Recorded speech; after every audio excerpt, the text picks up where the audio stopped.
goodness, because of his kindness. That is why we are gathered here this morning to fellowship, to worship him. Father Lord, I thank you, I exalt your holy name. I thank you for this opportunity that you have given me this morning. Father Lord, to be in your presence, to be amongst the living. Father Lord, it is a privilege, not a right. Heavenly Father Lord, I appreciate you for it. I thank you, I give you all the glory, for in Jesus' mighty name we have prayed. Amen. Take glory, Father. Take glory, Son. Take glory, Holy Ghost. We are here again. Take glory, Father. Take glory, Son. Take glory, Holy Ghost. We are here again. Take glory, Father. Take glory, Son. Take glory, Holy Ghost. We are here again. Because he lives, I can face tomorrow. Because he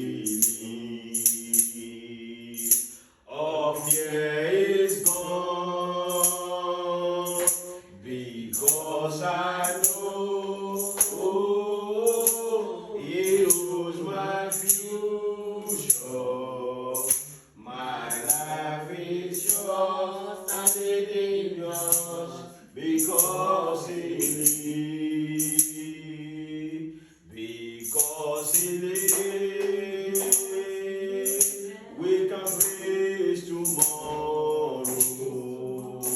Because he lives, all fear is gone. Because I know he holds my future. My life is yours and it is yours. Because he lives. In Jesus' name. Amen. We are going to open our mouths and begin to thank him and begin to appreciate him for all that he's doing in our lives. Today is Sunday, 11th day of July. From the beginning of January up to this time, he has been keeping us. We will never be sick. We even maybe when we have some slight illness, but God also restores us. So we have to thank him because he has done a lot. Since the beginning of this year, we have heard different news. People dying, taking people to hospital, hospitalizing people. Some people become paralyzed, but God has kept us. We are still standing and we are fit this morning. We have to open our mouth and say, God, I thank you. I cannot thank you enough for all that you are doing, for the life that you have given. Open your mouth and begin to thank him. Let us thank him. Let us appreciate him for his kindness and mercy over our lives. Father, in the name of Jesus, oh God, I thank you, I exalt your holy name. I thank you for your preservation. I thank you for your care. I thank you for your love, oh God. I thank you for sustaining me. I thank you for keeping me from January up to this very moment. Father, Lord, we thank you. We exalt your holy name. We thank you, oh God, for all that you are doing. We appreciate you, oh Lord, Heavenly Father. We thank you, Father, Lord, for your grace, oh God, for everything that you are doing, Father, Lord, for the life of my family, for the life of my children, the life of my wife. Let us open our mouth. Thank him. Thank him. If you know from the bottom of your heart that he has been faithful to you, that he has been kind to you, that he has rescued you, open your mouth and begin to exalt his holy name. Open your mouth and begin to thank him. It is worthy of our praise, it is worthy of our thanks. Open your mouth and appreciate this God for his love and kindness. Father, Lord, we thank you. We appreciate you. We give you praise. We give you all the adoration. For you are a loving Father. For you are a good Father. In the name of Jesus. In Jesus' mighty name we have prayed. He said the prayer of a sinner is an abomination to God. I want us to open our mouth and begin to ask, in any way we have erred, in any way we have sinned against God, that God should have mercy. Because whatever that we are going to say, we are going to say to God today, we want God to accept it from us. We want God to take it. So open your mouth and say, Baba God, in any way I have sinned against you, have mercy, forgive me all my shortcomings. If I have sinned against you, by my utterance, by my doings, by my reactions, oh God, have mercy upon me and my family. Open your mouth and begin to pray for his blood to cleanse your sin.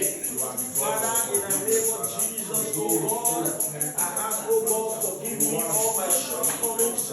So forgive me, oh God, in any way from the bottom of my heart, I have sinned against you. I have not short of your word.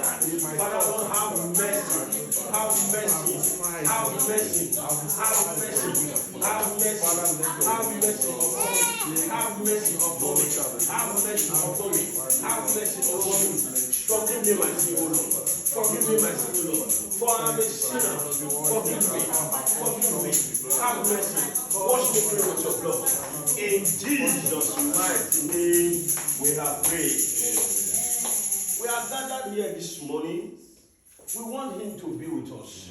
Let us ask for the Holy Spirit to come and dwell with us. He said, when one or two or three are gathered, he said, is in our midst. We want to call him this morning to come and dwell in our midst. Because wherever the power of God is, whatever burden, whatever trouble that we are having, it will flee. Because devil cannot stand in the presence of God. Darkness cannot stand light. We have to ask God to come in our midst this morning, to come and take charge of whatever we are going to do. Every of the speaker God is going to use today, everyone that is going to officiate on this pulpit this morning, that God should take charge.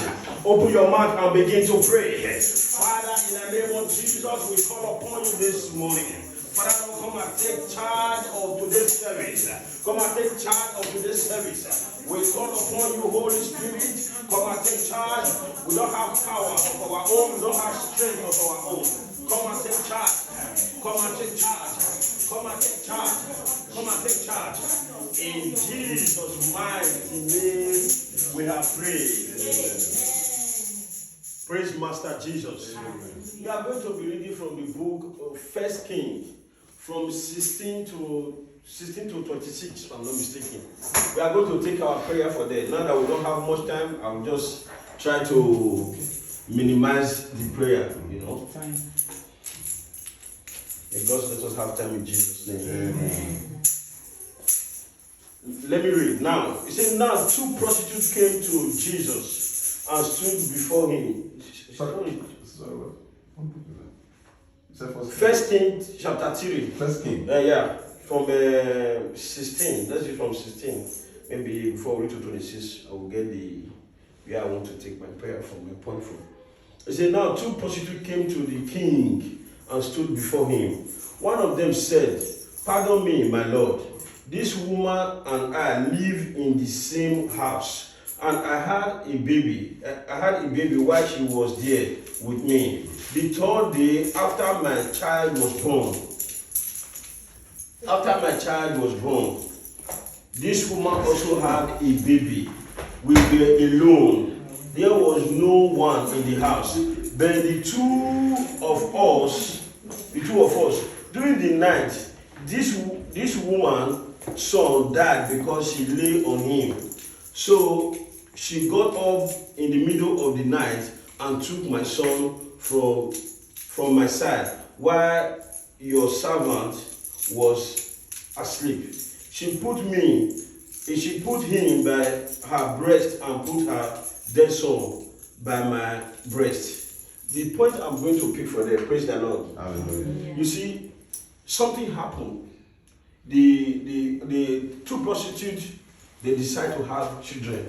Maybe time was running out of them. They don't have that much time again. They decide to have children. One of them, because she doesn't have experience, I believe both of them don't have experience, but I think the other one was more careful than the other one. So the woman used her breast to press the nose of her child and died. So when the child died, so the woman woke up and see that her child is dead, and she was looking for a replacement. What the woman did there, she get up at night, at the middle of the night, to change the baby when the woman was sleeping. You see, whenever your enemy wants to haunt you or attack you, they look for that time that you are weak. They look for that time that they see that you are helpless. Today we are going to pray, and at the same time, before the woman also do it, the woman also monitor the woman to know if she's sleeping. That is why you see our enemy, they monitor before they strike. Today we are going to pray. We are going to pray against monitoring spirit. We are going to pray against people taking advantage of our weaknesses. Praise Master Jesus. Hallelujah. Say, my Father, my Father. My Father, my Father. Every of my enemy. Every of my enemy. That is taking advantage. Of my weakness. Of my weakness. Be destroyed in the name of Jesus. Open your mouth and begin to pray them. Father, in the name of Jesus, any man, any woman taking advantage of their weakness to make me cry, to make me weep. In the name of Jesus, I pray.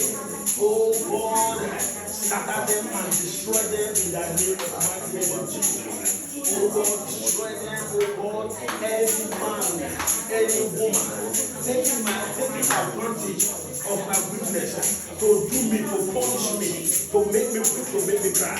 In the name of Jesus, I pray, oh God, I destroy them. In Jesus' mighty name, we pray. Amen. Say, my Father, my Father. Every monitoring spirit, monitoring my life, in order for them to strike, oh God, expose them and disgrace them. Open your mouth and begin to pray. Father, Lord, in the name of Jesus, every monitoring spirit, oh God, monitoring my life, to see when they will strike me, to see when they will strike my life, oh God. As I pray in the name of Jesus, they die in the name of Jesus. Expose them and disgrace them in the name of my name of Jesus. Expose them, expose them, expose them, and give them a public disgrace in the name of my name of Jesus. In the name of my name of Jesus. In the name of Jesus. In the name of Jesus. Expose them, expose them, expose them, expose them, expose them, expose them. Expose them, expose them, expose them, expose them. In Jesus' mighty name we are praying.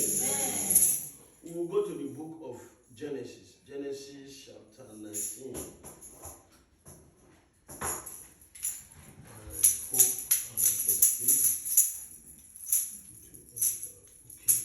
Genesis 19. Let us read. If anybody is there, you can just read. Let us read from 26.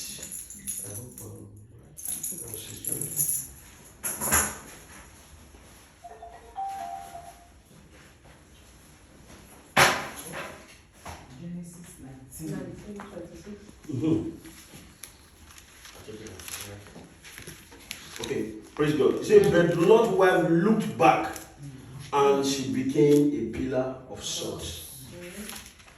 I bring out this point. He said, Lot's wife looked back. Most of us, our past is haunting us. Our past is fighting us. You see, God is telling us whatever. He said he gave an instruction to Lot. He said, when you are going, don't look back. This scripture, I try to apply to our normal day life. Whenever we are doing things, we should always forget about our past. We should look forward. If you look at the car, the way it was created, you will see two side mirrors at the back. You will see the front is a very big, transparent one you can see. It means they want you to focus more on your future, not on your back. Because if you see the side mirror, when you just look like this, just to correct, to see what is behind you. You understand? But they don't do it such a way that you will focus on your back. You understand? So most of us, why our life is still stagnant, is still not moving forward. When you dwell in the past, you don't know you are standing, you are not moving, because you are dwelling on the past. You have to always move on and forget about the past. But maybe you can make some references, but don't dwell on that past. If you see, when Lot's wife turned back, she became a pillar of salt. She was there. What are the characteristics of a pillar? A pillar don't move. It's always there.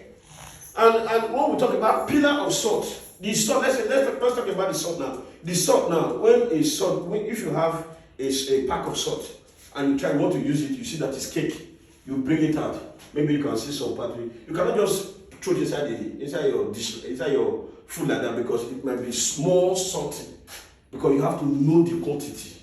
So you see, all these things I'm trying to give you. See that when it's not on particles, you cannot get the quantity. You understand? Then it will not. The person's life will not add value. That is what I'm trying to explain to us. So we don't have to dwell on our past. Let us move forward so that our life will not be stagnant. So we are going to pray this prayer. Every of my past that is holding me back in my life, that is not making me to move forward, that God should help you or help us to look forward and come against and rebuild that past. Say, my Father, my Father. My Father, my Father. As I begin to pray, every of my past that is holding me back, I rebuke it and I move forward. Open your mouth and begin to pray. Father, in the name of Jesus, Father, Lord, oh God, every of my past, oh God, that is holding me back, that is not making me to move forward. As I pray this morning, in the name of Jesus, oh God, help me to move forward. Help me to move forward. Help me to move forward. Help me to move forward. In the name of Jesus. In the name of Jesus. My past fighting me. In Jesus' mighty name we are praying. Amen. My Father, every of my past that is fighting my present life, I rebuke you in the name of Jesus. Open your mouth and begin to pray. My past that is fighting me, that is not making me move forward, that is fighting my present future, in the name of mighty name of Jesus. As I pray this morning, I rebuke you. I rebuke you. I rebuke you. I rebuke you. I rebuke you. I rebuke you. In the name of Jesus. In the name of Jesus. Amen. Say, every foundational power dragging me to sadness and sorrow, I rebuke you in the name of Jesus. Open your mouth and begin to pray. Every foundational power dragging me to sorrow and sadness, I rebuke you in the name of Jesus. I rebuke you in the name of Jesus. In Jesus' mighty name we have prayed. Amen. Let us thank Him. Let us appreciate Him for prayer answer. Open your mouth and say, God, we thank you. We exalt your holy name for prayer answer. For in Jesus' mighty name we have prayed. Amen. Hallelujah.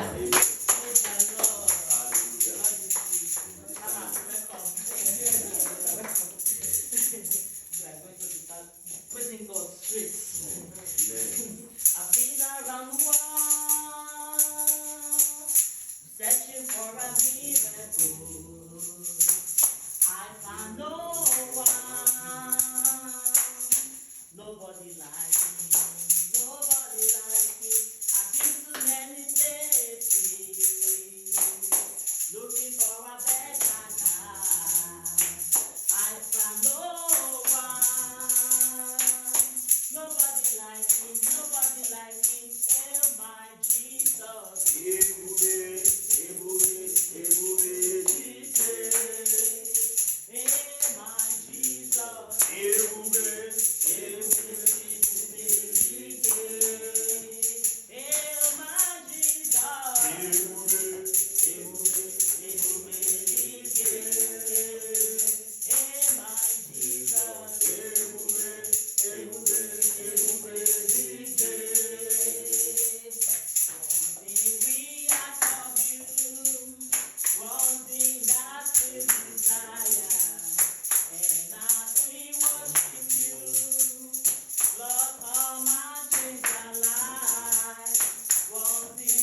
thanks. Let's worship him. Give him all the glory. Give him all the honor. He deserves it. Lord, we worship you. Jesus, we worship you. Thank you, Father. Thank you for your grace upon our lives. You've done so much for me. I cannot say it all.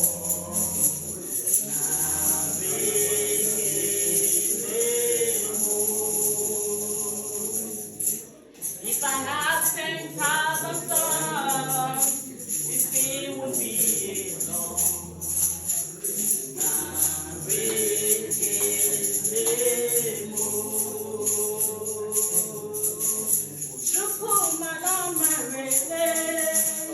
When you heal completely.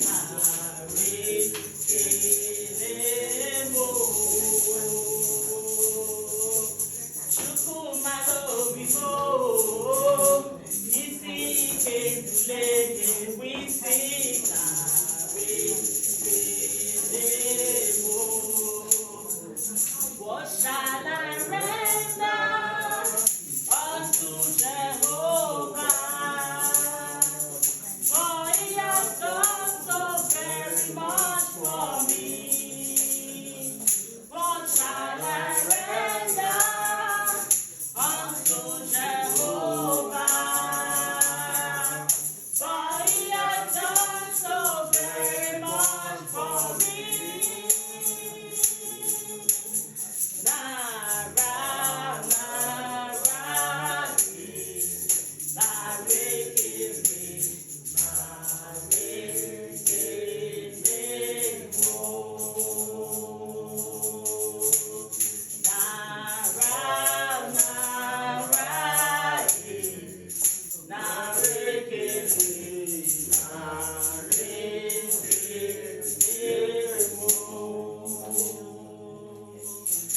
I put you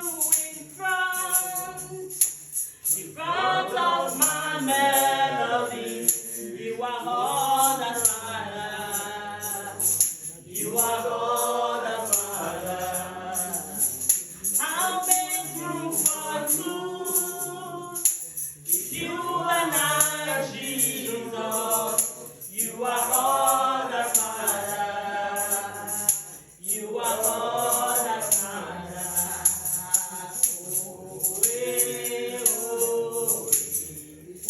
You are all that matters.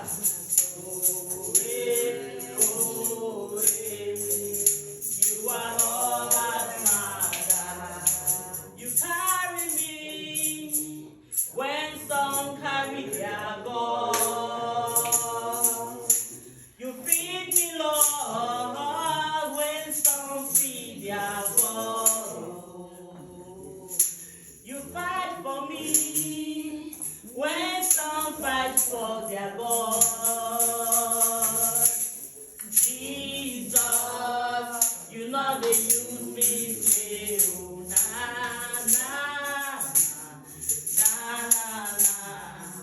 You know they use me, say, oh, life giver, life changer, Jehovah, the covenant keeping God,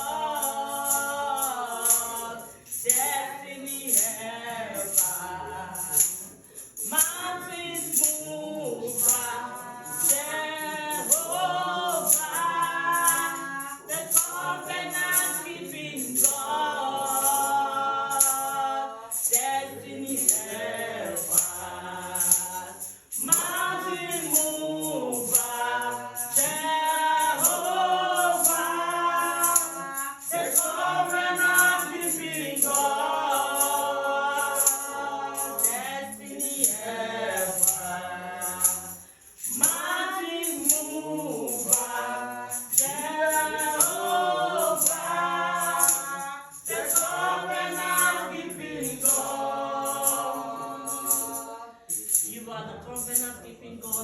that never lie, you never fail, you never change, you never repent.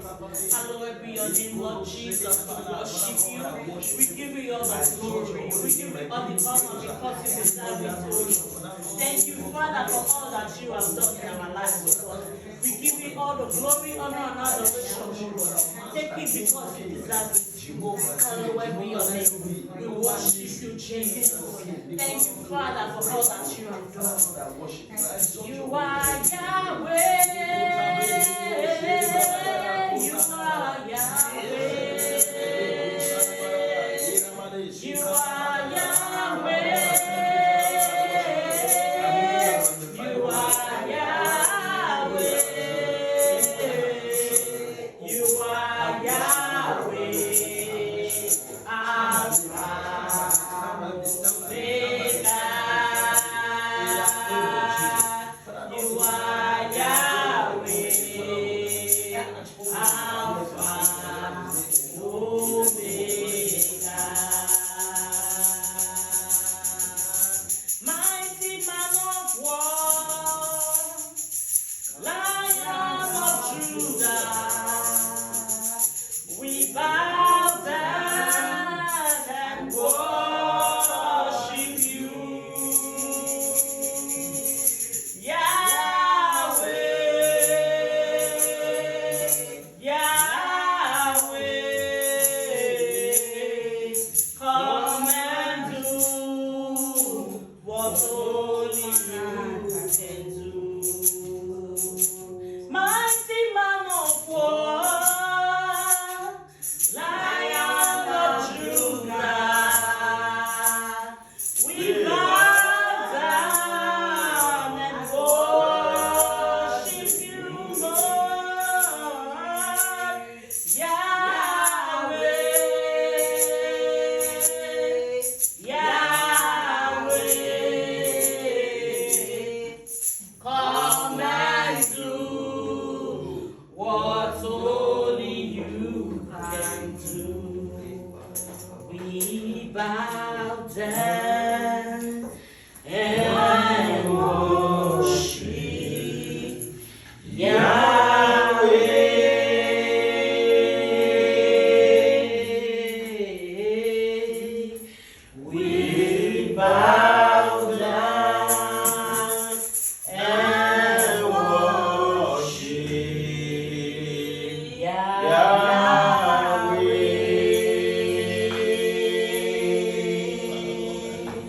Yahweh, Yahweh,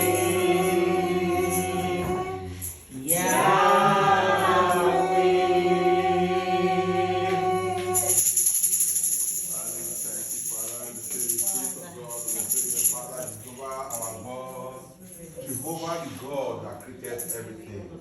That is our God. Jehovah the God that giveth provision. That is our God.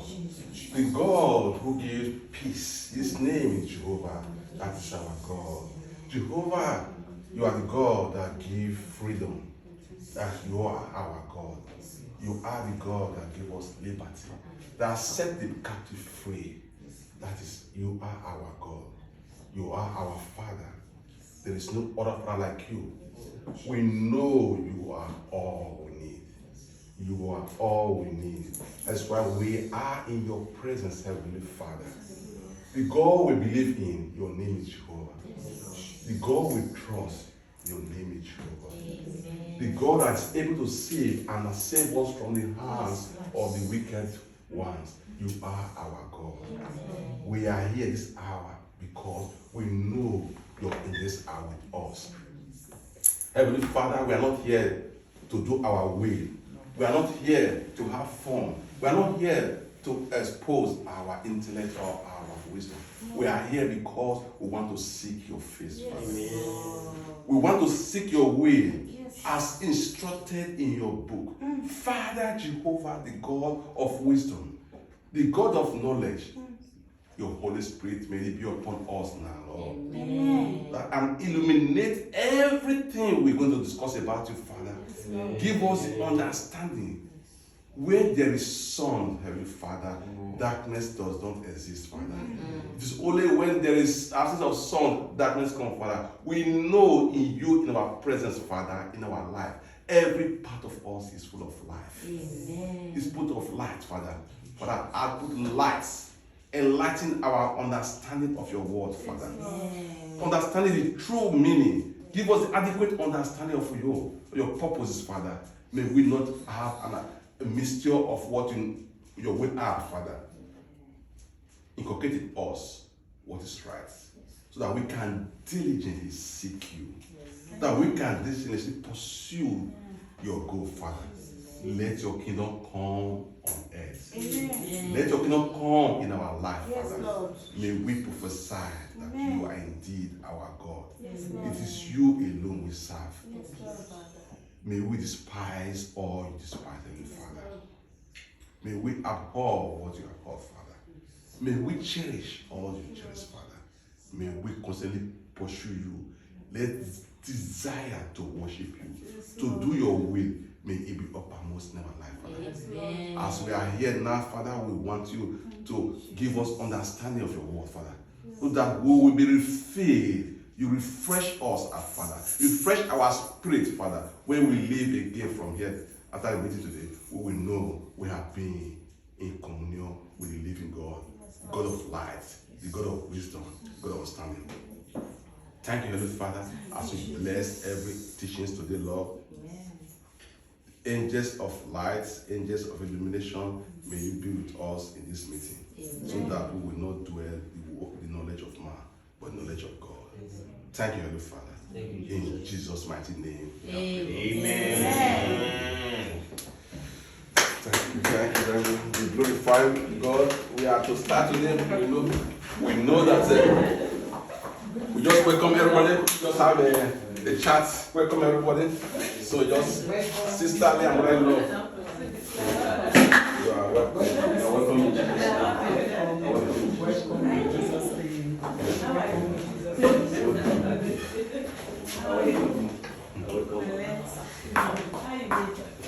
Welcome in Jesus' name.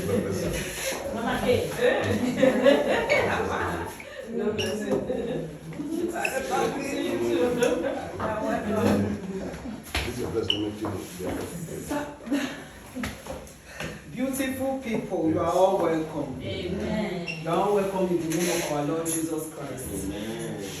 I'm so happy to be here today because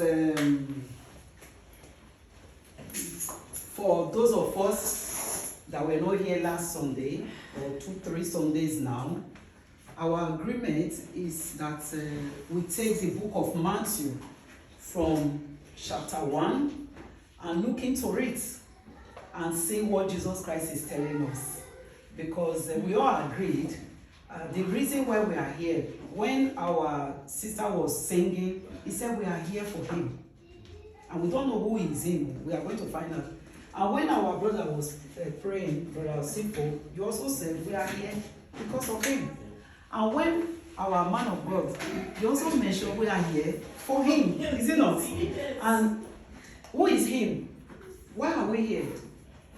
Please, can somebody answer, because I don't think I really know. Anybody? It's Jesus, the one who died for our sins. Amen. Praise the living God. I want to be very sure. It could be that maybe we are here for Obama. No. Or Buhari. Who knows? So we all agree that we are here for one reason, and that is Jesus Christ. Hallelujah. So what we are doing by examining the book, the New Testament, starting from the book of Matthew, it simply means we want to feed ourselves with spiritual food. Not what other person is telling us, but what the Word of God itself is telling us. And why it's telling us, and we are gaining understanding. Is that not why we are here? Yes, sir. So we are not here because of what I'm going to say, but we are here because of what we are going to say. Amen. We are going to say it together. Amen. We are going to look at it together and see what it's telling us. Amen. So I hope everybody will have been reading, because So far, we've been into it now about 3 Sundays about the sermon on the mountain. When Jesus Christ started preaching, we could see after he has been baptized in the 4th chapter of Matthew, then he now started preaching from the 5th chapter. And this is the 3rd chapter, 5th, 6th, and 7th. It's actually the 3rd chapter on the mountain, the sermon on the mountain. So it's very important that we know where we are, that Jesus is the one teaching us. Amen. So, yeah. On this chapter, we all know what the 10 Commandments is it not? Yes. And the 10 Commandments teaches us 10 things. But this one was not part of the 10 Commandments. The one in the chapter 7 we are going to look into. It's not part of it. But nevertheless, if you read this word, it said, judge not. It's a command. And what do we call that 10? The 10 words?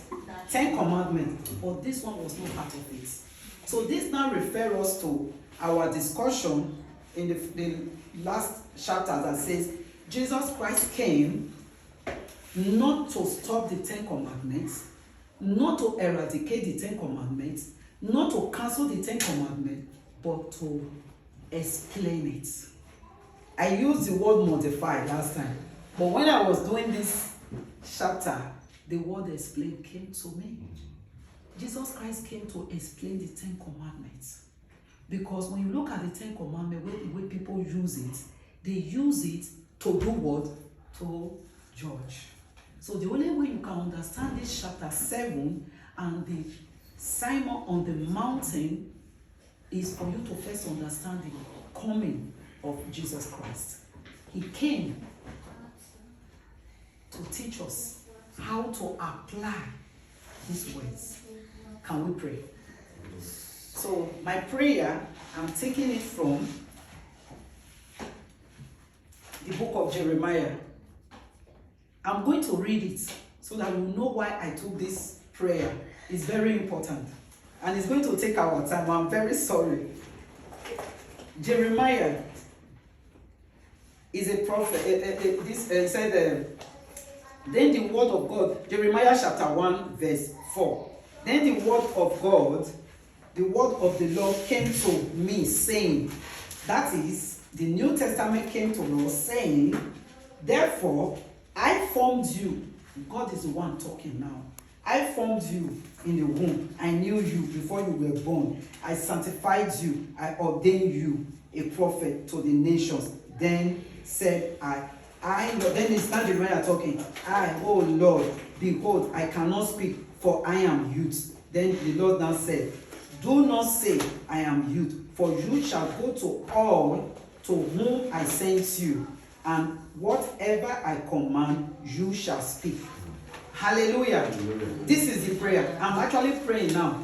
God is saying, as we gather here together today, as we are looking into his word, that whatsoever that is commanding us through his word, that we are going to speak. We will learn it and we will be able to speak. That is why we are here. We are not here for fun. We are not here to, like our man of God said before, he said, we are not here to show off. No. Okay, definitely we look beautiful, yes, because he said cleanliness is next to godliness, yes. But we are here to learn the word of God so that we'll be able to share with our brothers and sisters. The beautiful part is this.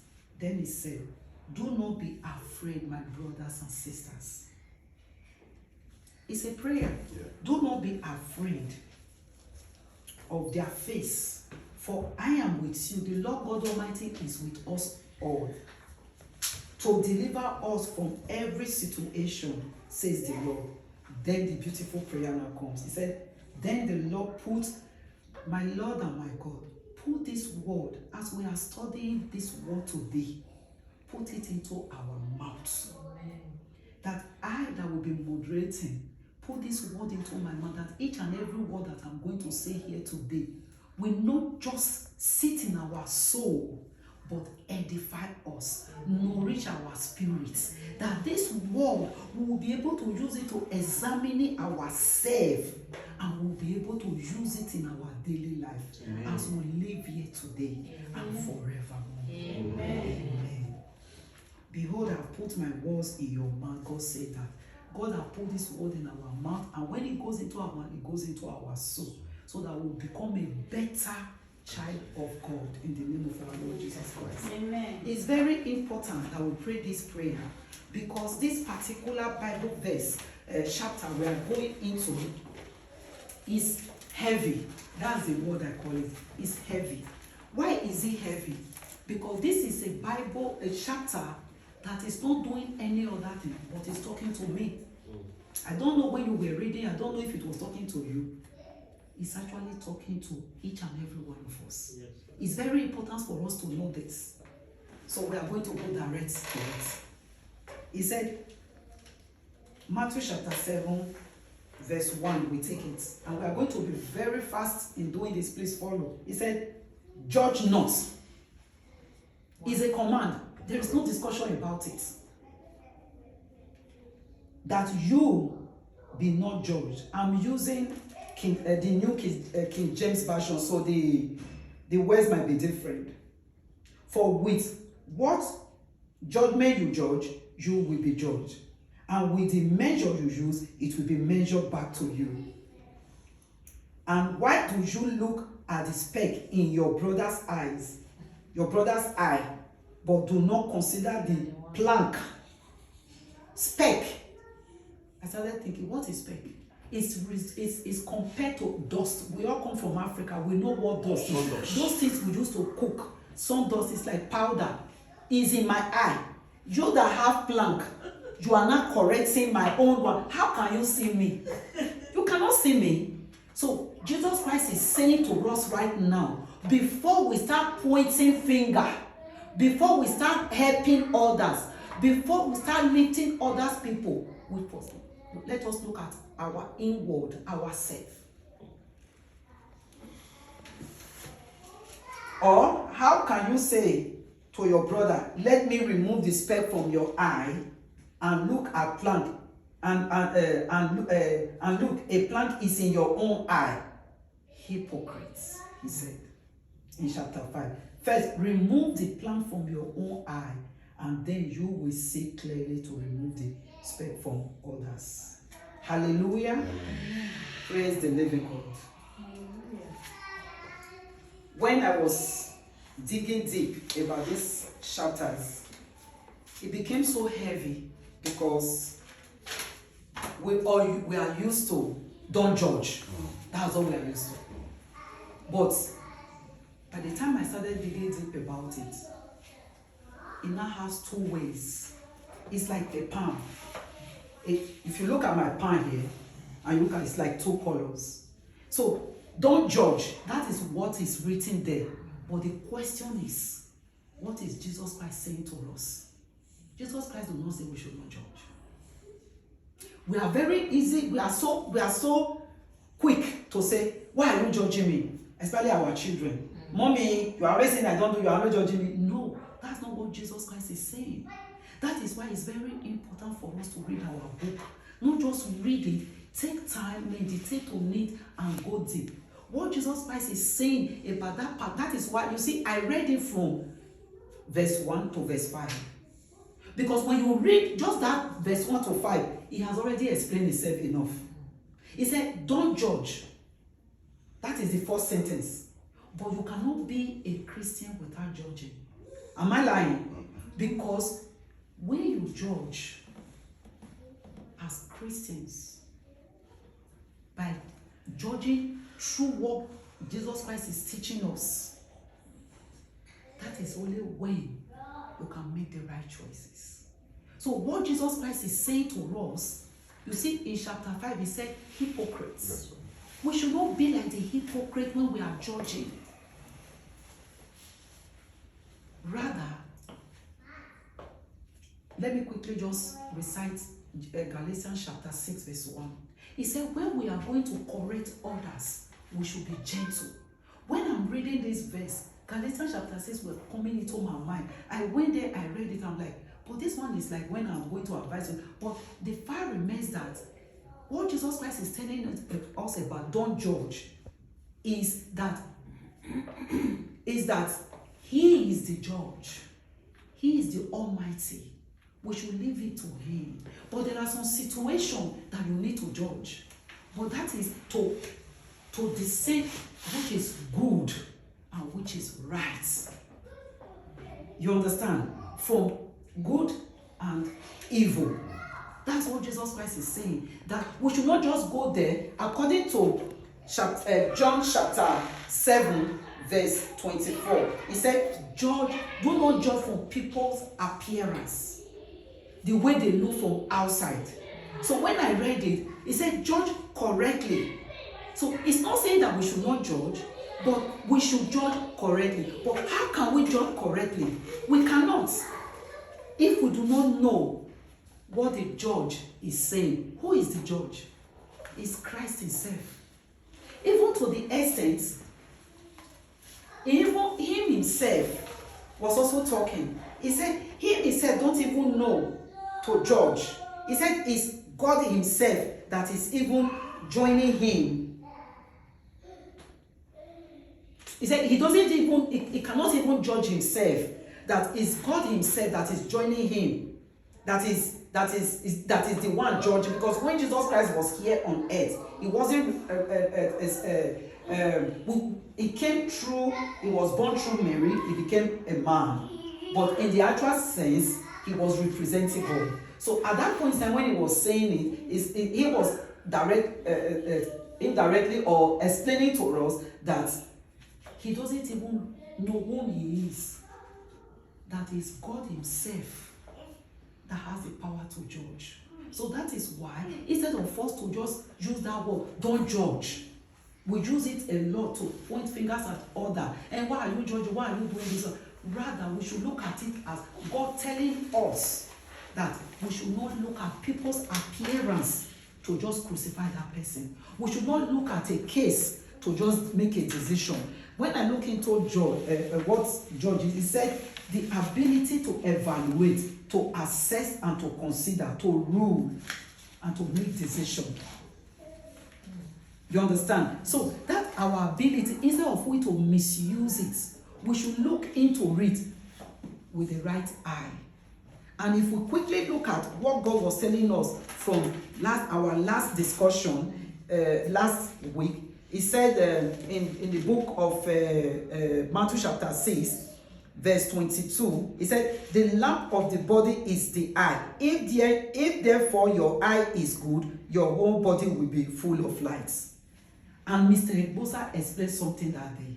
He said this particular topic is telling us that our eyes is the torchlight to our hearts.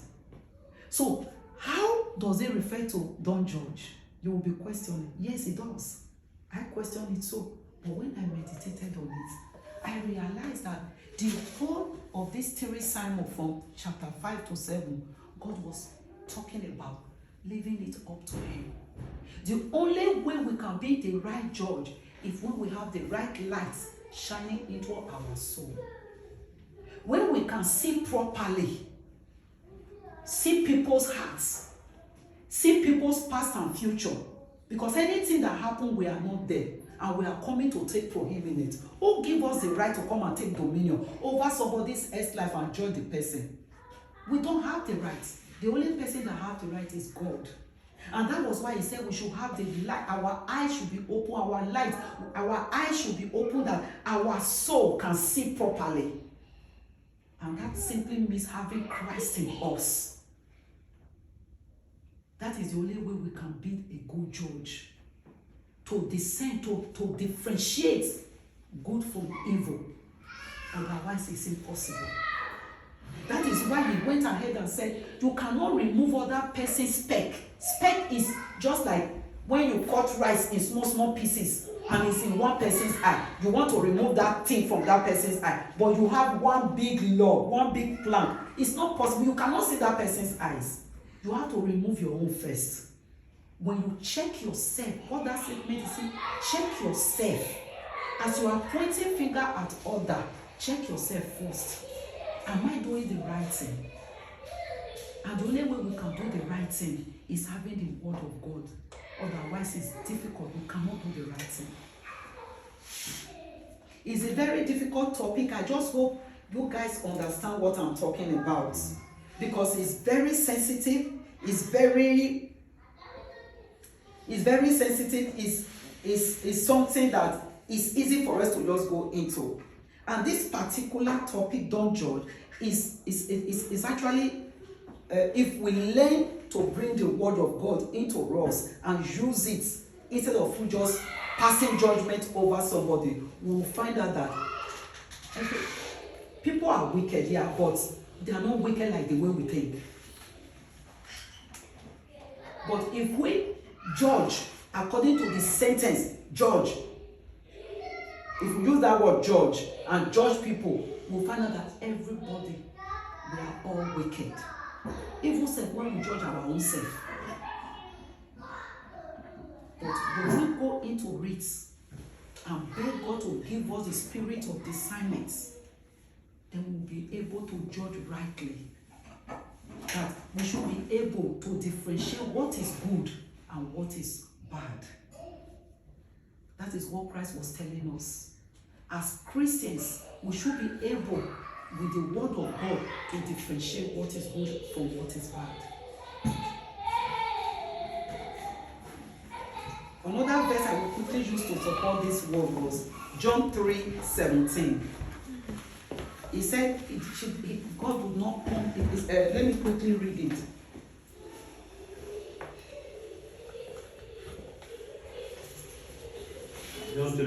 John 3:17.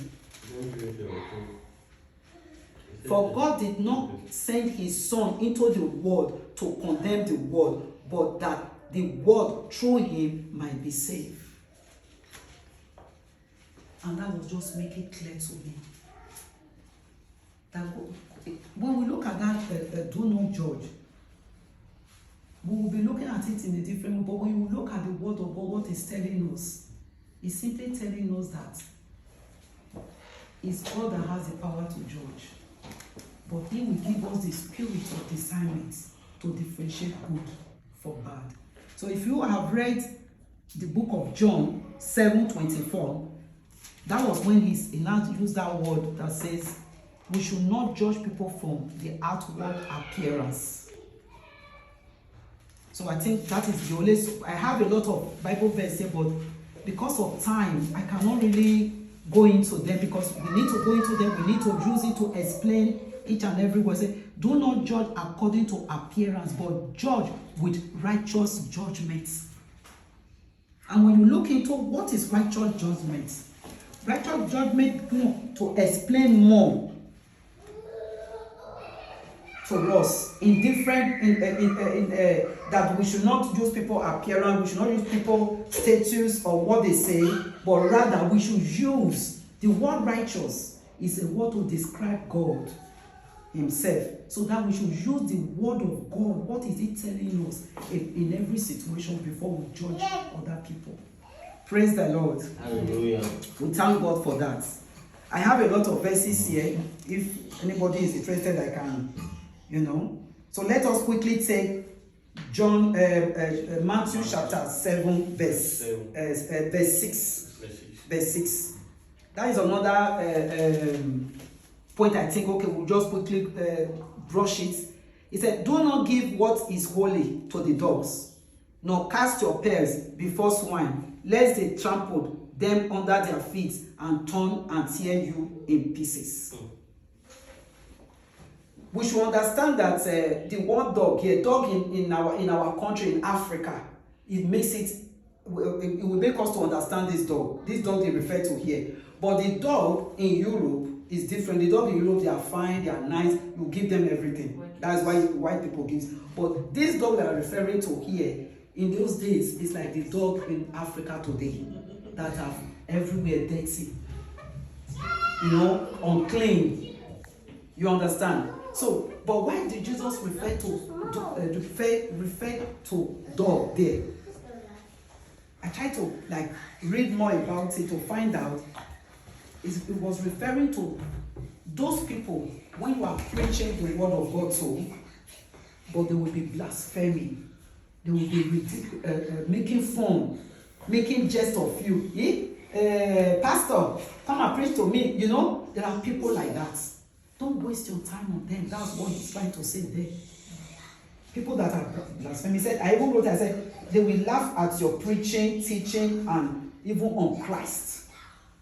So we don't need to waste our time there. You can identify them by praying for God's the spirit of discernment, because it's very important that we don't just go around and start forcing the word of Christ into people. When they are receiving, it's okay, but when they are not receiving, they are chasing you away, they are abusing you, just stay away. Jesus Christ even said it to his disciples when he was teaching them that I think it was Matthew. He now told them that when you get to the city and they refuse, dust your legs and go. He knew. So it's very important for us to know these things. It's not like we should just give up on those people. Rather, he now went ahead in Matthew 7:7. When I was reading this Matthew chapter 7, I see it as one word. If you are reading it, you will find out the way Jesus was talking. He said, don't judge.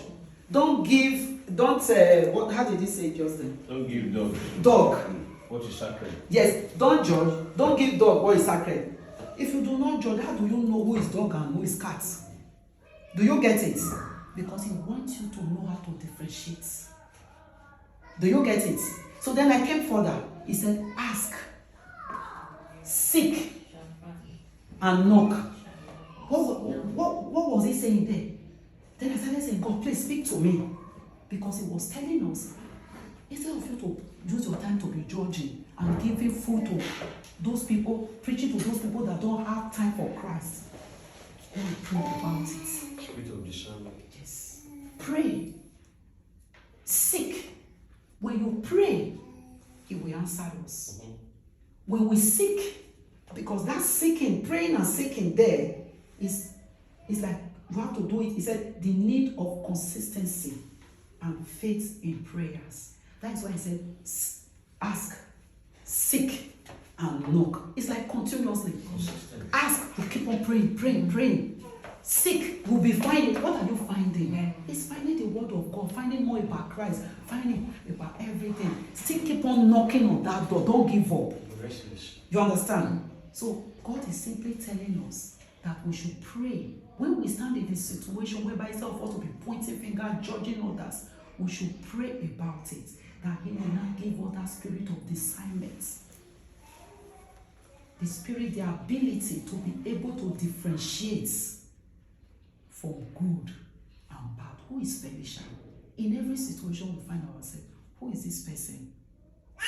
Is our ways aligned with Christ? Do you understand? Then he will be able to, he said he will give us answer. That was what he was telling us in that 7:7. Then we went ahead and, because I'm just trying to rush it because we don't have much time, time is going. So, that is about the seeking. Then, if you look under the same chapter 12, he said, therefore, this one is very important. Some people call it the golden rules. He said, therefore, whatever you want men to do to you, do also to them, for this is the law and the prophets. Whatever you want men to do, am I saying it? Men to do to you, do also to them. Is it also referring to that? Don't judge. If I judge you now, this woman will be a bad woman. That is, I'm telling you to tell me that I'm also a bad woman. But if I do not judge you based on my own understanding or your appearance, but if I give time to to say, what is the word of God saying about this situation that you and I are passing through? That we are not looking at it and say, okay, you are a bad woman, for example. God will be able to reveal to me. Do you understand? Yes. When we are saying this, people will say, how do God reveal this? It's nothing other than this word of Yes. God. It's a matter of, there's a lot of things here that we can use to understand the situation. So if we want to be judged, so then we judge others. But if we want to be blessed, we bless others. You understand? So for me, I see the whole of those chapters like kind of a continuous preaching. Jesus was just like saying the same word but in different ways. But we just need to understand it. Then number 13, he said, enter by the narrow gate, for wide is the gate and broad is the way that leads to destruction, and there are many ways. I even made a small idea. You know? He said the narrow way and treasures to take. Jesus encouraged us to these roads because it leads to happiness and salvation. The narrow way is where we are today. You have a question? No, I said which is hell. Yes. The narrow way is here. To get up in the morning is very difficult. To take our Bible to read is very difficult. Is it not difficult? Even to pray, haven't you observed it? Most times. It's very difficult. It's very. If you are passing through that challenge, all of us, me, I'm number one, I'm meant to read. But we just have to keep on. Because this narrow way is treasures, and this is where we get happiness and salvation.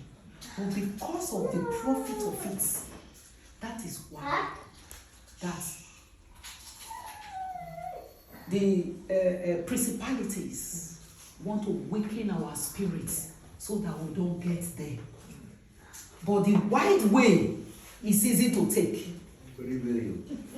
It's so easy to just jump into it. For example, now we can just choose to sleep under Dune and enjoy our Dune more. But to get up is difficult. And not just get up, if you are going to Neto, it's easy. But if you are coming to this place, it makes it difficult. So we should be observant that He called us to serve Him, to follow Him. But He knows that the ways are tough. So that is why He says we should keep on seeking Him, we should keep on praying, we should not give up. Even if you cannot pray, just thank you, Lord God Almighty. I know it's tough today, but I know you are with me. Just put devil to shame. Take do the prayer. As I was coming today, I woke up because I didn't sleep earlier. I woke up, I was trying to read. The same time I'm getting ready, the same time I'm still trying to, prepare. I'm not like satisfied. I'm not, I miss something, my mind is like, you have not prayed. I knelt down at the middle. This is my door. I knelt down here. Before, that thing like, I just want to put devil to shame. I go and say, God, please, God, put this word, I've studied it now, please take on. You understand? Just quick, just to put devil to shame. I'm not doing it right, but I'm just saying that we should not give up. We are on the right track. When we are talking to outsiders, when we are talking to other people, it will look as if we are on the wrong track. No, we are on the right track. Anybody that is with Christ is on the right track. It's tough, it's difficult, but we're on the right track. Hallelujah. Amen. Then he went ahead to talk about the fruits. I think this one is also very important. He said, beware of false prophets who come to you in sheep's clothing, but inwardly they are ravenous wolves. You will know them by their fruits. How can you know? Listen, I told you that this thing is one word. Jesus Christ is talking about. How can you know somebody that is a false prophet if you do not judge? Please, are we asleep? When I related to that place, I went back to not judge. I said, God, you said we should not judge. But what are you not telling us? It's because we should know how to judge. He said righteous judgments. is because we should know how to differentiate. And we cannot know that apart from God giving us that spirit of discernment. That is what He's teaching us. We have to pray for God, pray to God to give us the spirit of discernment, to differentiate from good and from bad. That is the best way to know these things. It's not saying that we should not do, because if as a Christian they will come and tell you smoking, drinking, or a lot of things that is not right is right, because they say you should not judge. No, it's only telling you with the word of God you can differentiate for good and for bad. So do we get that? So do men gather grapes from thorn bushes or figs from thistles? Even so, every good tree bears good fruits, but a bad tree bears bad fruits. A good tree cannot bear bad fruit, nor can a bad tree bear good fruit. Every tree that does not bear good fruit is cut down and thrown into fire. Therefore, by their fruit you will know them. Hallelujah. Amen. This particular Bible verse, until you are a bit closer to somebody, you cannot know that person. The person like me, I can be standing here rapping all this word. It doesn't make me a perfect person.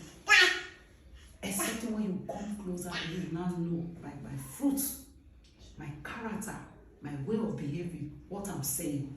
But these things you can only do when you have that discernment, that spirit of God to differentiate.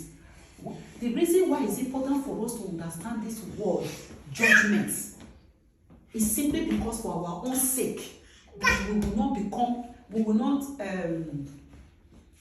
will not commit sin by doing it. Let us quickly look at, I mentioned it before, Galatians chapter 6 verse 1. He explained it very well. Can somebody read it from NIV? Okay, Galatians chapter 6 verse 1 from NIV, because NIV has a simple word. Brothers and sisters, if someone is caught in a sin, yes, you please, who it's live caught in in the sin, yes. Yeah. You who live by the Spirit should restore the person gently. Wait. Do you hear what he's saying? He said, brothers and sisters, if somebody have done something wrong, he did not say judge. He said we should do what? Restore that person gently. Gently. Please let us take it there. Restore person gently. What do we do there? Gently. That is the way you will approach the person. The way you will talk to the person. Do you get it now? It's not saying that we should not judge. We know the person have offended you. We know the person have done bad. But do it gently. And go ahead. But watch yourself. Hold on. He said, watch yourself. I want to use this one to explain when Jesus Christ said judgment. So what he's saying is that if the person has done wrong, handle the matter gently. But while doing it, watch yourself. Because what? Watch yourself, or you also might be tempted. Hallelujah. When I was reading it, this one has nothing to do with this one. It's just like Galatians chapter 6, Galatians chapter. So when I read it, I was saying, my God, we can judge, but it now matters the way we do it. Do you get it now? And if you are looking at it from that chapter 7:1 to where we are right now, he said, by their fruit we shall know them. If we do not judge, how do we know? It's because we have to have that spirit of discernment. We have to be gentle. It's the way we take the whole situation. That is when we can know the right way to do it, the right way to handle it. Do we get it? Please, I hope you people get this, because I was really like, God, is this what you are telling me? Because that was not what I understood of it before. Do you understand? So we can judge, but we should use God's love. God's word is teaching us. We should not just jump into conclusions. We should examine the word, what the situation. As Christians, you don't just come into the situation and say, you're not the bad one, you're not the good one. No. Examine it. Be gentle about the way you handle it. Be careful, otherwise you will be tempted. when you are tempted, who is that judging who?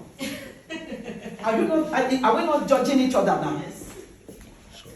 So that man saying that murder somebody that we want to point finger at the end, who will not be the one? But do we remember what Jesus Christ taught us in chapter 5?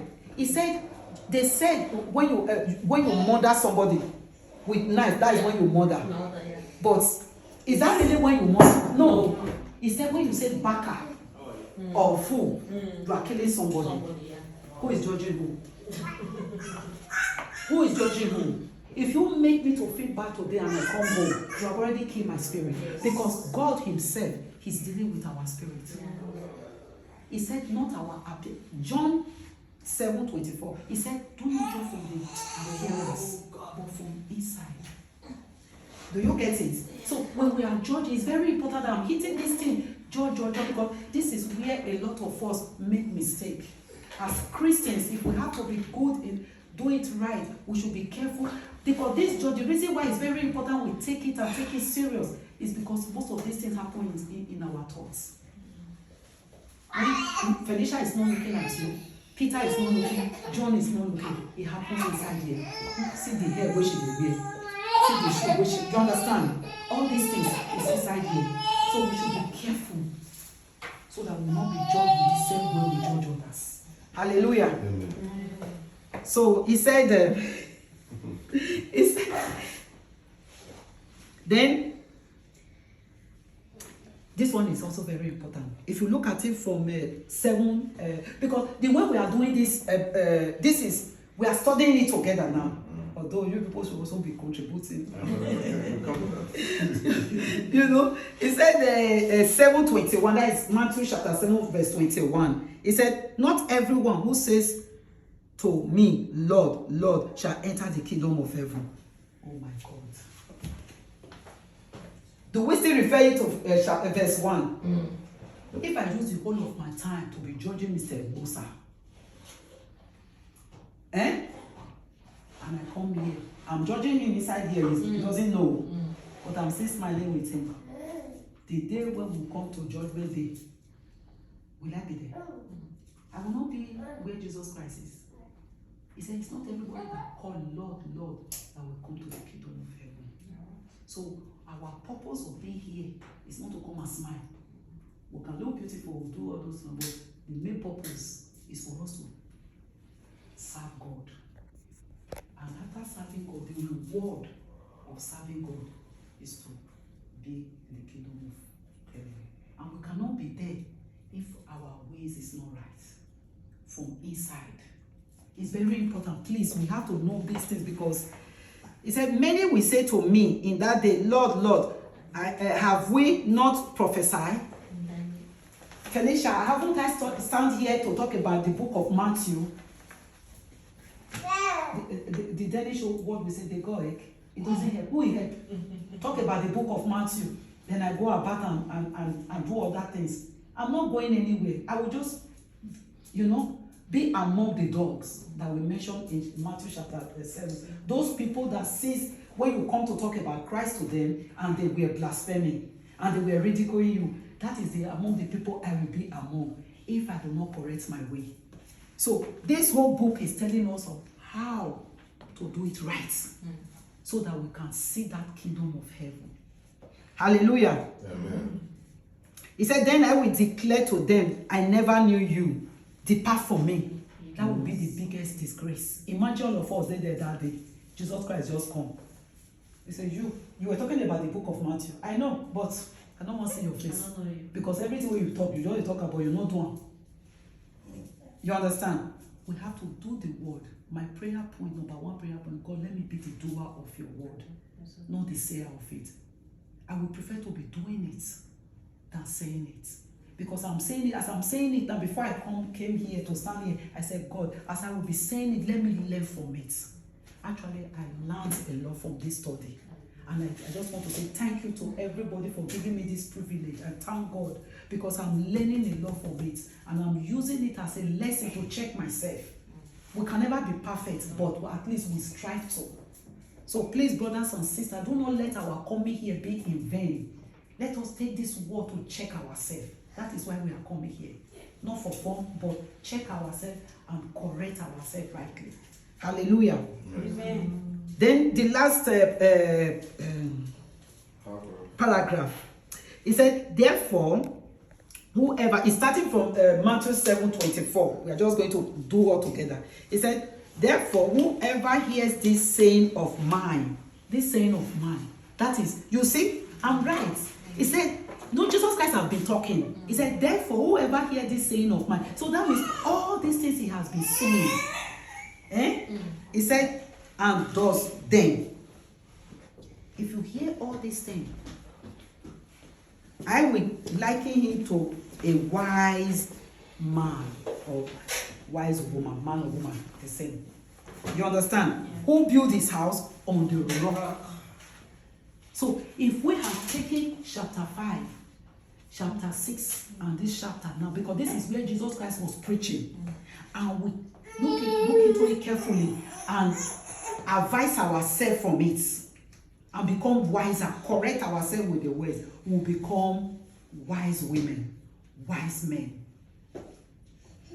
And the rain, he said, when you build your house upon the rock, the rain will fall, it will not scatter the house.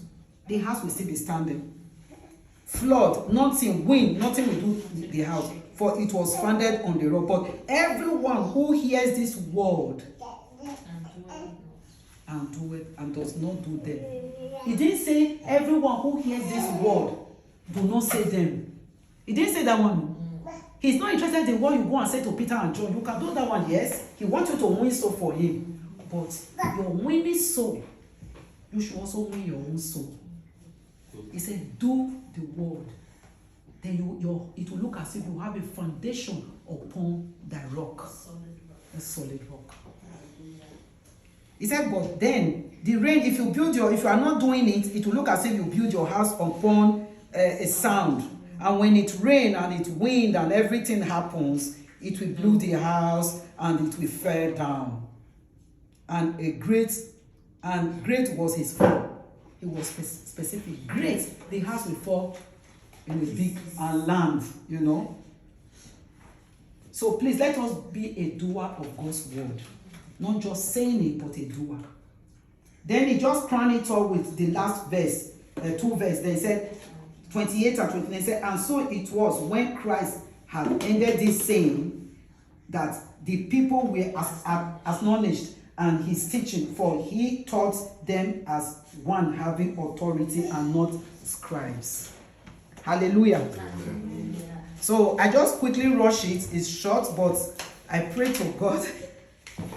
I don't have anything there. Yeah. Yes, praise the Lord. I think I make up time. First time I'm making time. We have 30 minutes. Okay, so we have 5-10 minutes. Is there any question? We've not been able to make this time before, so we have become better. Any question?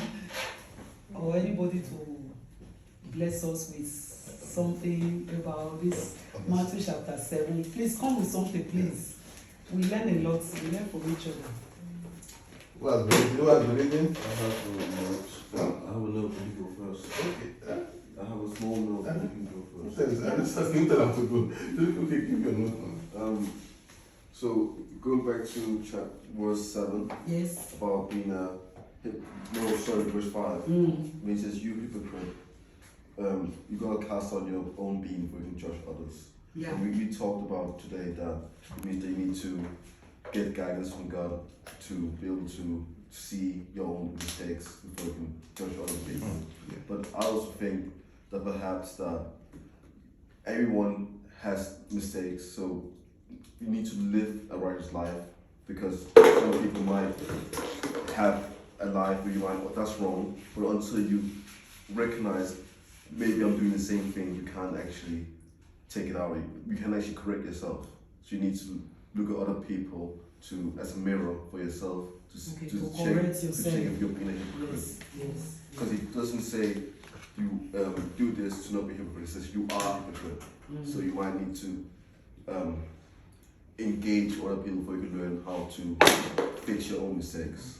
So you see what you are saying is right. Yeah. But what this particular verse is referring to is when you have mistakes Mhm. and you are correcting my mistake. Yeah. Like, not correcting actually, you know, it's judging. It's like, what are you having on? You understand? Why did you have this haircut? Mhm. Me, I have a haircut that is ugly, it's obvious, but I will be coming to say, why do you have this haircut? You should have done it. You understand? Yeah. That is what he's saying. But if, for example, your haircut and my haircut, you are just saying that, I know that I have a haircut that is not looking nice, and you have the one that is not looking nice. How do we make it nicer? It's a different thing. But when I come and be correcting your own haircut, and when my own is so huge like this, that everybody knows that it's not looking nice, you understand? So I don't know if it makes sense. So you need to be aware of that you potentially have your own mistakes. My own mistakes, so yes. You need to I should be gentle. Yes, yes. I should correct my mistake first before coming to correct yours. Or maybe just live by example rather than needing to correct other people. That is another good one too. Yes. I think from this still judgment, because I've been trying to, I've been thinking over. Because first of all, if you say don't judge, we don't judge anybody. If you don't judge somebody, how can the society be a good society? I don't know if you understand. So I'm not looking at it from this perspective that it is talking about we the Christians. You understand? As a Christian, you don't have to judge your fellow Christian or judge others. Rather, talk to them or preach to them about the word of God. For the judgment, when it comes to the societal values and norms, there are authorities that does that. You understand? So, as a Christian, you don't have to judge anybody. Like you make this reference, like having this hair and stuff like that. So I see it from the perspective that we don't, as a Christian, we don't have to judge anybody at all. It is not our duty to judge somebody, because all of us, we are working towards perfection. So as a Christian, we don't judge. So the people who are making that judgment, maybe when we break the societal rules and the norms of the society, they are already appointed to do that. So that is what I deduce from that word judgment. Yeah. So I will add to what you just said. As a Christian, it's a fact that we should not judge. But what the Bible is saying, according to Galatians chapter 6, verse 1 there, it said, be gentle. If you go into, when you read the word of God, like they try to stretch it out and say, okay, what are you talking, be gentle? It's directly or indirectly telling you the way you judge. You understand? So let that word judge, let's throw it away. When there is a case, a situation at hand, let's take a very dreadful situation. Somebody that go to steal, go to Netto, take bread, come home and start eating it. I will cut that person. Me, myself, I stole yesterday. Nobody saw me. So then I'm coming. Hey, you just steal bread, see? You not get money. Then, you understand? That's what Jesus is saying.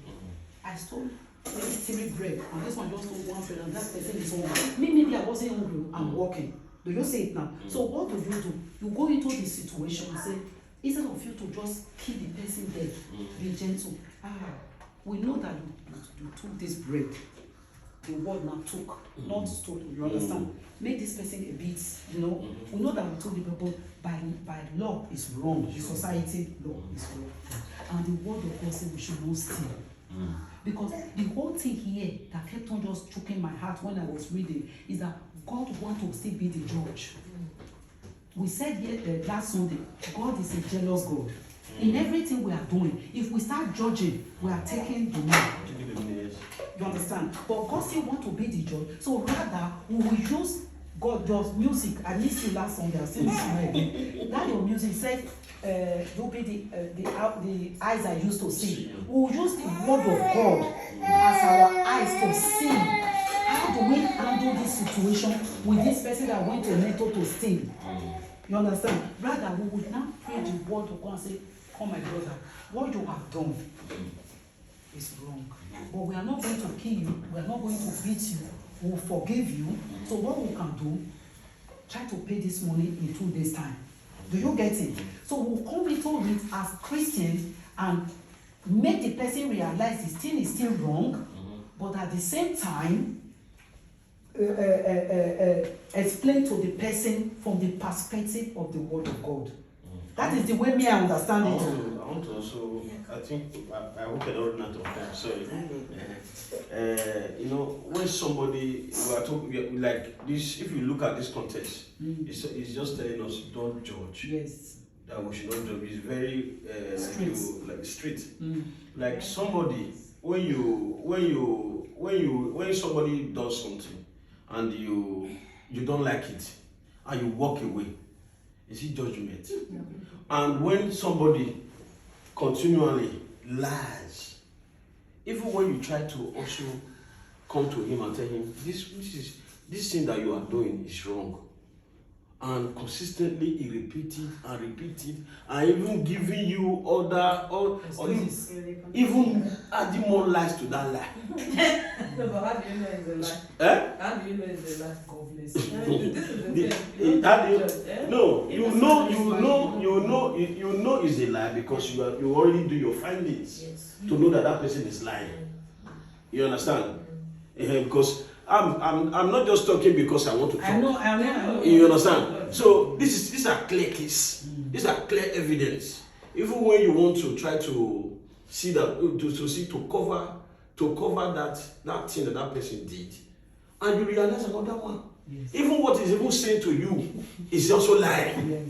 What do you do? Okay. So when you walk away and you say, I'm not a part of this anymore, is it judgment or not? Okay. You will add to it. Can I just say something? Okay.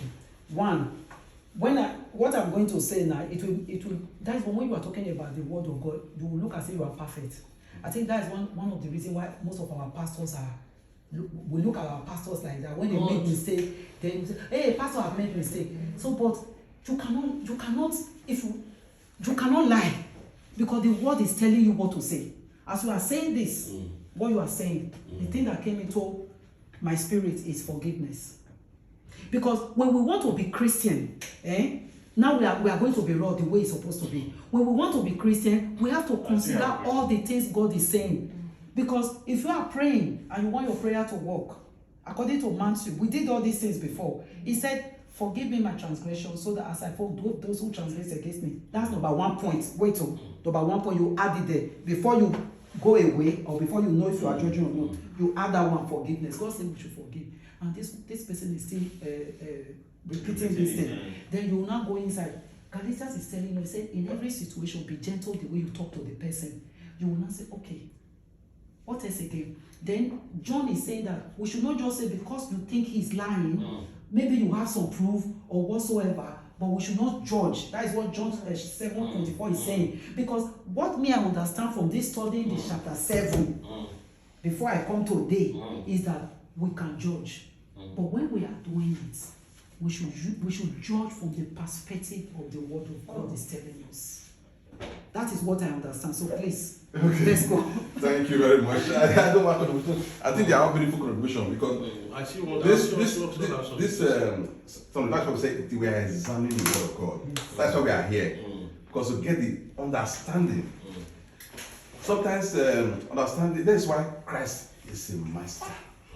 He's a master because he teaches us with illustrations, with proverbs, with story, and with sometimes direct something. Sometimes, well, let's look at this book now. We are talking about chapter 7 now. Remember, this is coming from chapter 5. It's a continuation of Sermon on the Mount. Before I even go there, let me look at talking about the word, the judge now. So, what is the work of a judge? So judge. No, I think that's one of the things we are getting wrong now. To decide. To decide and do what? Condemnation. Take decision. To it now. So this is where we should understand. Seeing you wrong, if I didn't wear something correctly, say that is different. So that way we are misunderstanding the word judge. The function of the judge is to make decision on issue and what condemn. It's condemnation. So there's another word for it. That is the function of the judge, is to condemn. But this is the position God is telling us not to be in that position of condemnation. So my saying, because he gave us something that it teaches us from right and wrong. So we shouldn't be using. So if you use judge, we are bringing that something down that is not judgment. That is not judgment. It's just understanding what to do right and wrong.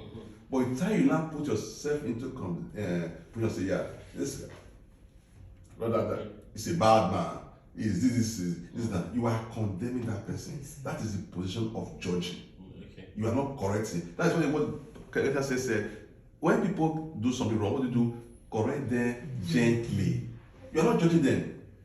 Even the book of 2 Timothy says the word of God is this said all scriptures inspired of God for what? For teaching, for reproving in righteousness, so that a man of God will be set what? Approved.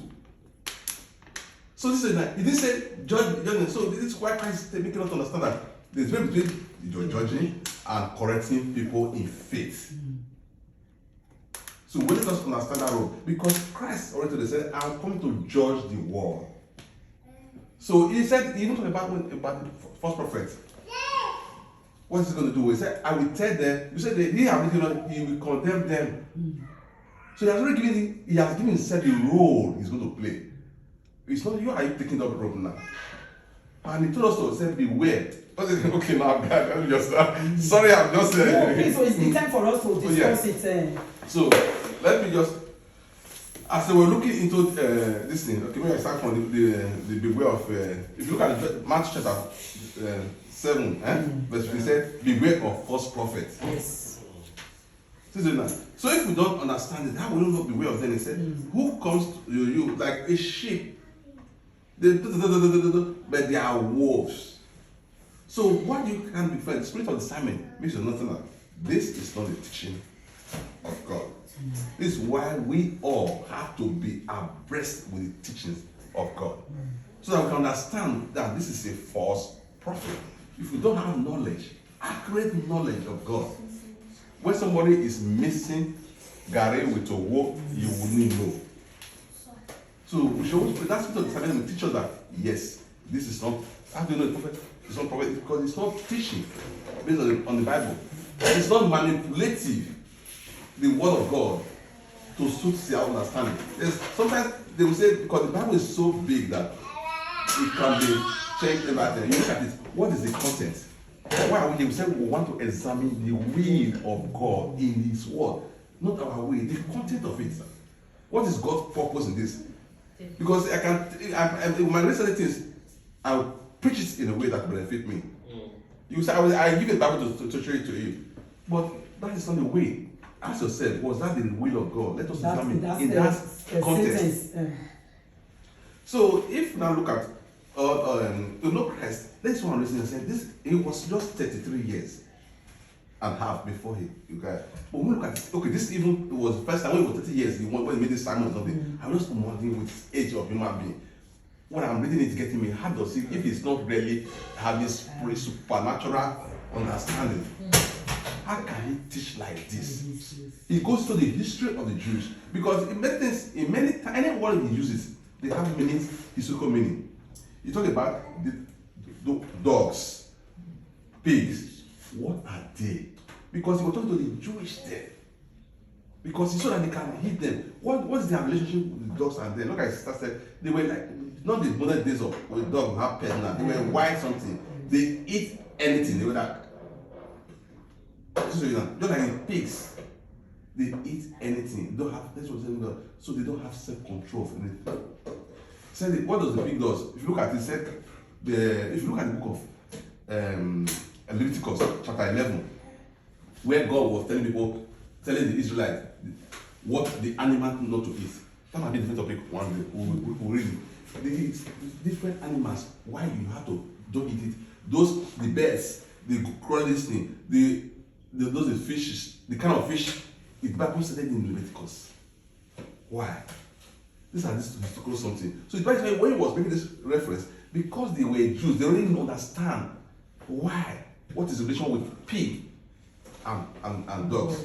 What does the dog do? At that time, they eat anything. They vomit their and go back and eat it.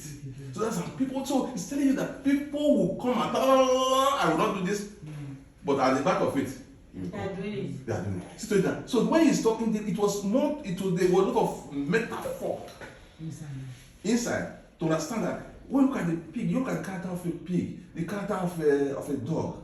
What this is what Christ was telling us, that's the kind of people you want to be.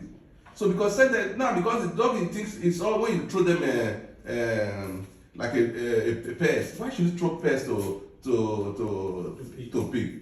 Pest are expensive something. Yeah. I said because they don't know the value. They will think it's a granite. They want to go and eat it. It's when they grab it. Oh, this is stone. Because they cannot distinguish what is good from what is bad. So it's that understanding. So when we are reading the Bible, let us look at it. Sometimes we look at it, go back to the history. Because this Christ, what context was talking about now? So this is where it is very important. So when you look at so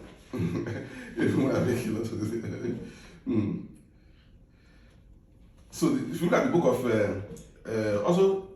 that's the book of Matthew. If you go to the book of Acts, chapter 17, verse 2, it was talking about the value, because sometimes there are people who just think they are Christians. You will see them, they are very stubborn. Don't waste your time on them. Because you cannot, it's not easy to convert somebody. You see somebody who's already antagonized, you want to say, hey, you want to prove, you're proving your knowledge, intellectual knowledge. This spirit of discernment has told you that this guy is refusing. It's like somebody throwing the pest to a dog. There are people don't need to preach to because they will not get the value. So these are many things you have to understand that. So let's look at Acts of chapter 17 verse 2. Let us see what that says. Sorry? Acts 17 verse 2. Because that is we just go to we just discuss the whole thing. We have to get understanding. 17 verse 2. Yes. Yeah. He said, then Paul, as his custom was, went into them and for 3 Sabbaths reasoned with them from the scripture. Good. Reason with them. Continue. Yeah. Okay. Explaining and demonstrating that the Christ had to suffer and rise again from the dead, and saying this, Jesus whom I preach to you is the Christ. Yeah. And some of them were persuaded, and a great multitude of the devout Greeks and not a few of the leading women joined Paul and Silas. But there was few who refused. Yeah. So what do? Do we still keep one saying you want to find? No. There are some who will not. So don't give them. Don't waste your energy or your time of anything. Then when some other things I say get from the scripture was about seeking. Really, this issue of seeking, fine.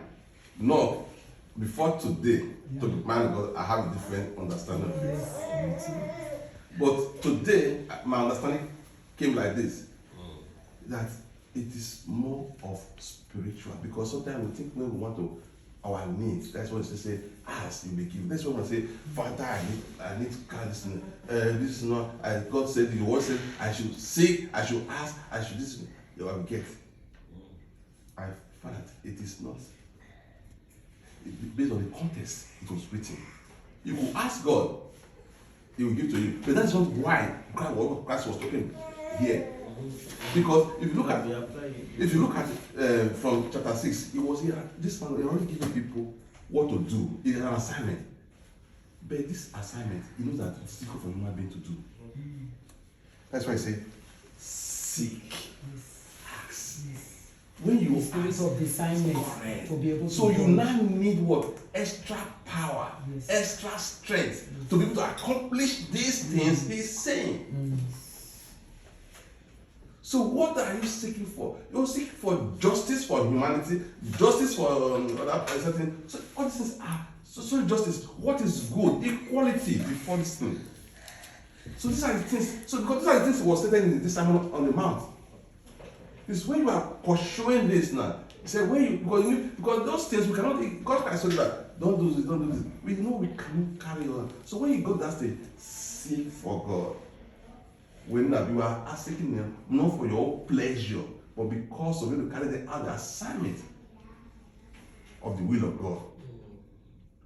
It's not what you do once. That's why I say, you see, seek, ask, and knock. What do you do when you are asking? When you seek for it, that's when you seek for justice for. I don't know, this guy is not. I'm just maybe I just see my son quite have big balls. I start beating this woman. Do I just like have him beat the woman like that? No, I seek for represent her, protect her from being brushed by someone who is bigger than her. Then there are times I pray that I may not be able to. Then that woman ask God in prayer. That's what you are asking. You are asking prayer to consistently, God, let this your will be done. Let your will be done. And not what is it? There are persistency until you get to the result He has given to you. So this was my understanding from all this scripture, that it is very important that whatever we are doing, it is ultimate something is to fulfill the will of God. Because when James said, James chapter 4 verse 2, let's quickly read that. James 4 verse 2. That will make you understand that this short asking is different motive. James 4 verse 2. verse 2. He said, you lost and do not have. You murder and convert and cannot obtain. You fight and war, yet you do not have because you do not ask. You ask and do not receive because you ask amiss, that you may spend it on your pleasures. Thank you. Sister Ivan, all this you're talking about now, it's just there. So this we're asking for should be to the glory of God. When you are asking, let it be according to His will and purpose. What is the ultimate reason? Is it because I want to oppress my neighbor? I want to tell Sister this today that Nami will get the latest dress for come work. Is that the purpose of asking? Father, give me money to buy my book. Give me money, no. So let us understand the context of what Christ is doing it. So when we are doing this, we feel we will be really blessed. So because this book of chapter 1, this is the only chapter of the book, if you can study for 3 days, we will not even finish it. We just brush it. We just have to understand that it is important that we seek the will of God in all these things. So that is my short summary. I will just give now about this one. Let me quickly add to Brother Osifo. You said, what do you do? Do you just walk away? How do you handle the situation if we are not supposed to judge? So what you do is James chapter 1 verse 5. And let me read it. He said, if any of you lack wisdom, at that situation, the guy is lying. You can prove a lot of things physically, but you don't know from inside, but physically. If you are still, because the purpose is this. We are Christian. We have to do it in a Christian way. So that is why he said, if any of you lack wisdom, let him ask of God, who gives to all liberally and without reproach, and it will be given to him. You understand? So because there will not be the right way for you to answer him or deal with that situation. Ask. If we don't know what to judge, we don't know how to judge, ask God.